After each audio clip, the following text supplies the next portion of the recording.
प्रभु के 24 अवतारों का कारण सहित वर्णन करते हुए ब्रह्मा जी बोले, हे पुत्र नारद, हिरण्याक्ष नामक महाबली दैत्य ने पृथ्वी को ब्रह्मांड से अलग करके समस्त पृथ्वी को लेकर रसातल में चला गया था, जहाँ जल ही जल था। तब प्रभु श्री हरि ने वराह अवतार लेकर हिरण्याक्ष का संहार किया और पृथ्वी को अपने दाढ़ों से लंबे दांत से उठाकर वापस ले आए। दूसरे अवतार में आकृति नाम की स्त्री के गर्भ से सुयश नाम से उत्पन्न हुए और दक्षिणा नामक स्त्री से बहुत से देवताओं को प्रकट कर देवताओं का दुख हरण किया, जिस कारण उनका नाम हरि पड़ा। तीसरा अवतार कपिल के रूप में हुआ और अपनी माता श्री को सांख्य योग का उपदेश दिया। और चौथे अवतार में महर्षि अत्रि की पत्नी अनुसुईया से अवतरित होकर दत्तात्रेय नाम से पृथ्वी पर भ्रमण किए।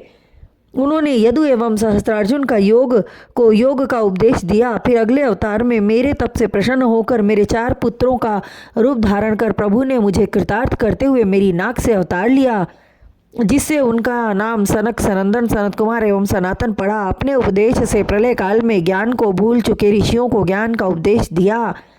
और अपने छठे अवतार में राजा दक्ष प्रजापति की कन्या मूर्ति के गर्भ से नर नारायण के रूप में अवतार लिया और कठिन तप किया। 7वें अवतार को लेने का कारण राजा उत्तानुपाद की पुत्र वधू को दर्शन देना था।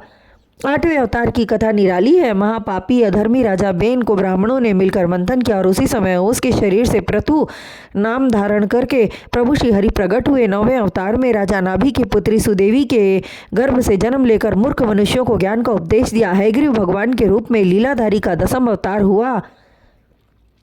उनकी श्वास नली से देववाणी स्फुटित हुई। एवं 11वें अवतार में राजर्षि सत्यव्रत एवं सप्तर्षियों को प्रलय काल के समय मत्स्य मछली का रूप धारण कर उनकी नौका चलाते रहे। और 12वें अवतार में कच्छप का रूप धारण कर समुद्र मंथन के समय मथानी के रूप में प्रयुक्त मंद्राचल पर्वत को अपने पीठ पर धारण किया।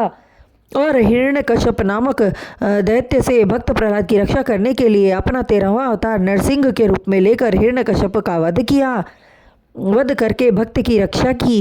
14वें अवतार गजराज को ग्रह से मुक्ति कराने के लिए और 15वें अवतार में राजा बलि द्वारा हार कर पलायन कर चुके इंद्र को उनका राज्य वापस लाने के लिए वामन रूप में धारण करके राजा बलि से 3 पग जमीन दान में मांग कर संपूर्ण जगत को नाप लिया। और हे पुत्र नारद, प्रभु ने हंस का रूप धारण कर तुम्हें ज्ञान का उपदेश दिए।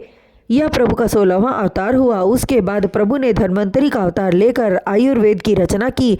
फिर परशुराम के रूप में अवतार लेकर 21 बार क्षत्रियों का नाश किया और त्रेता युग में पुरुषोत्तम राम बनकर अभिमानी रावण सहित समस्त राक्षसों का संहार किया। 21वें अवतार में वेदव्यास जी का रूप धारण किए एवं 22वें अवतार में अपनी समस्त कलाओं से युक्त होकर प्रभु ने देवकी माँ की कोख से जन्म लिया और कौरवों एवं पांडवों में महाभारत का युद्ध कराया। जरासंध, कालियावन एवं कंस जैसे पापियों का नाश करके अनेक चरित्र किए। और 23वें जन्म में बुद्ध प्रभु के रूप में प्रकट होकर यज्ञ करते रहे। राक्षसों का मन यज्ञ करने से हटाया, जिससे राक्षसों की शक्ति क्षीण हुई और देवता विजयी हुए। और अब कलयुग के अंत में जब पृथ्वी पाप से धंसने लगेगी, पापियों का सर्वत्र राज होगा, तब कल्कि नाम अवतार धारण करेंगे।